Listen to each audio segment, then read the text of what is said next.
Alright, lads, so today over on Braces, we did get some pretty exciting news regarding a few things to talk about today. So firstly, this has been a common occurrence every time we do get a new banner, mid-month, end-month, we are going to get a new special limited time guild quest. This one in particular will be happening at the end of the year, and it is in particular for melee stun rate killer and also melee soul reaper killer. Potentially, I would like to say, confirming what the end of year killers are going to be. We can pretty much guarantee that melee soul reaper will be a thing. My hope is that Bankai Shunsui could be the melee soul reaper killer. And then in regards to the melee stun rate guild quest, while this quest will be active while the end of year banner is out, I still don't think that is to promote a new character because we don't need one. We just got 10th anniversary Rukia, who is also returning tomorrow and will be available while that guild quest is active. So I think the idea here is for you to use Rukia instead and not so much confirm a new character.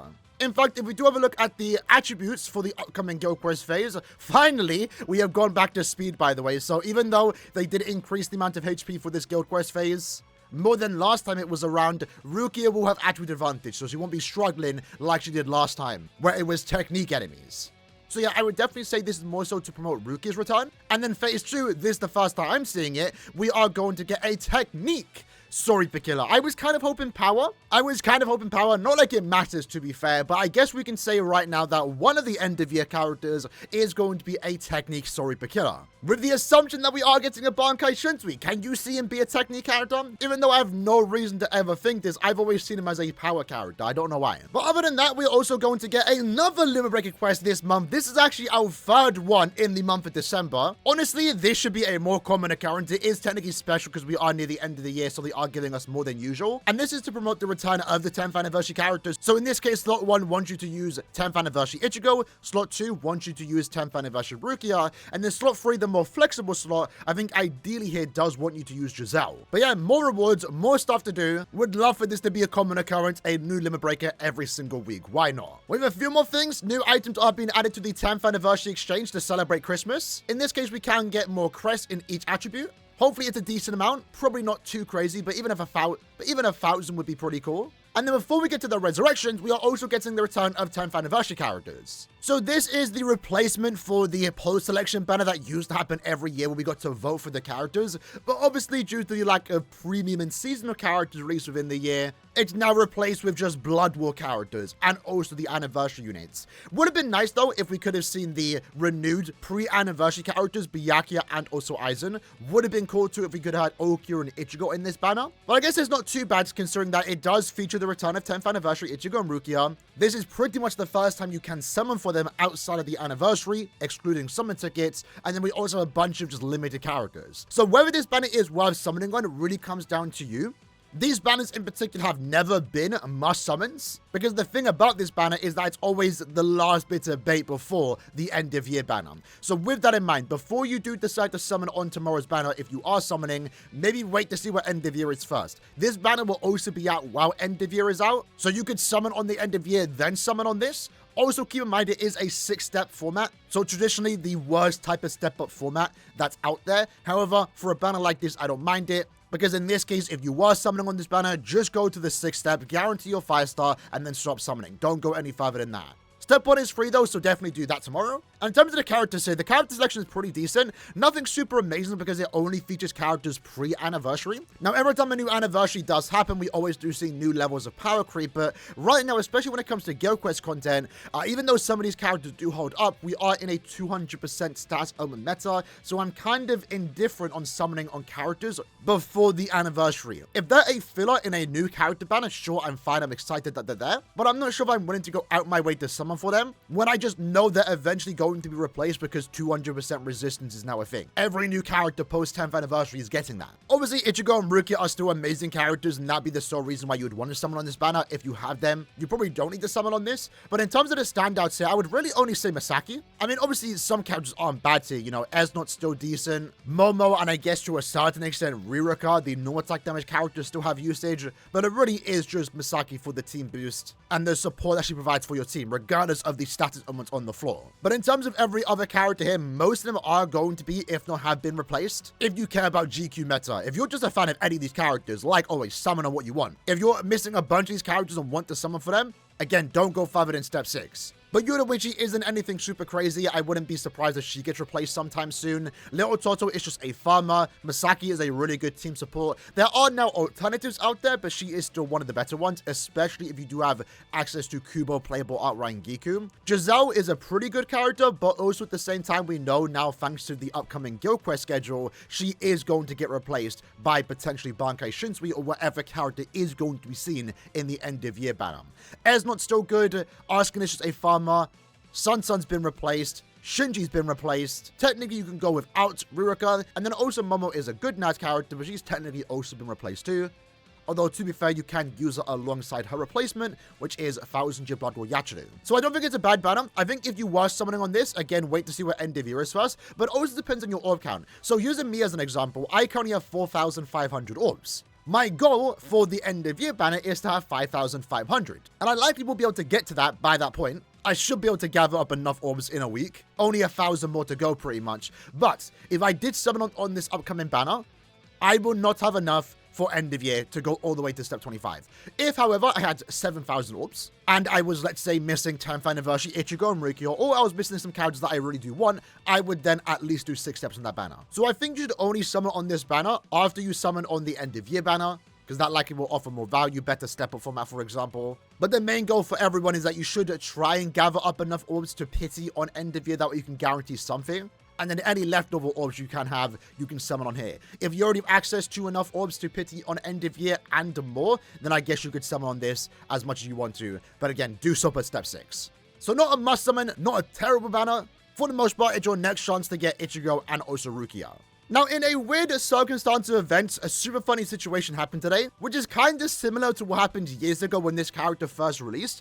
But what people have noticed today is that if you went to sort and selected Resurrection Possible, 2 characters would show up in the Resurrection Possible screen that had not been announced to get resurrected. And that in particular is Nanao and Yoruichi Redux versions. So they are now resurrectable. Go ahead and do it if you haven't already done so. Get that 153 orbs. That kind of came out of nowhere. They were not announced to be resurrected, and at the same time, we also have more information regarding the next set of resurrectable characters, which we are going to talk about in a minute. So technically, this month we have access to 3 resurrection patches. We just got access to the Christmas Orihime and also Toshiro. Today, you have access to Nanao and also Yoruichi. And then in a few days' time, unless Caleb decides to delay it, considering what happened with Yoruichi and Nanao, we should be getting the party time summons with Grimmjow, Shuhei, and there's another character that I forgot about. But in the case of what they did receive, Nanao did pick up Recharge built into the character, which is actually pretty decent. It's a good soul trait in total, and that's good for herself because she does have a team boost strong attack too.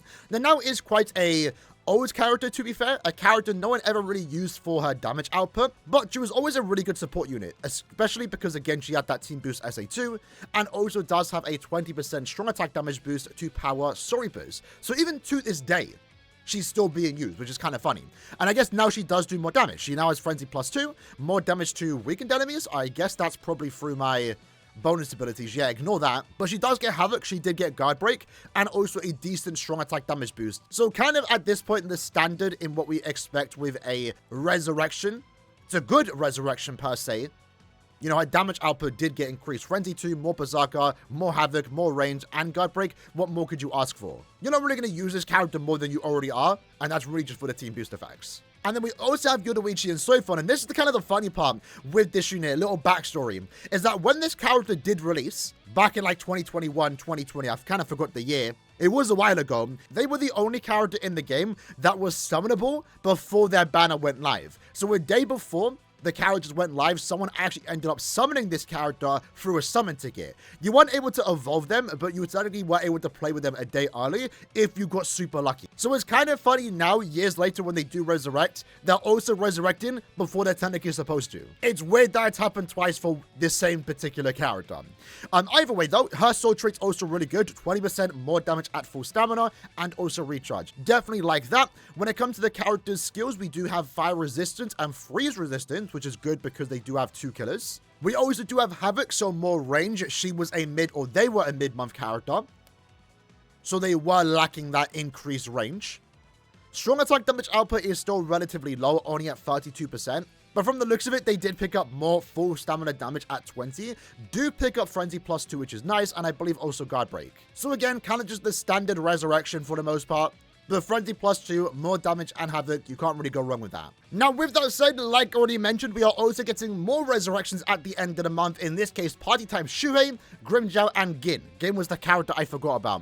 We can see right now on the soul traits that they have picked up, Shuhei does have normal attack damage plus 20% and also more damage at full stamina. It's actually a pretty good soul trait, like to see that. Grimmjow has 14% recharge and full stamina damage at 16%. Not the best soul trait he could have gotten, but it's still a good one nonetheless, especially for an enhanced soul trait at 14% recharge. And then Gin did pick up more damage to paralyzed enemies. If we have a closer look at Shuhei as a character, funny enough, again, throwback with this unit, he was a character designed for guild quests, but also could be used in arena. He was actually the counter to 6th anniversary Aizen when that mattered in arena content. So when it comes to the skills the character does have, I'm not going to do a comparison before and after, which is what we usually do. Let's just look at what he does have.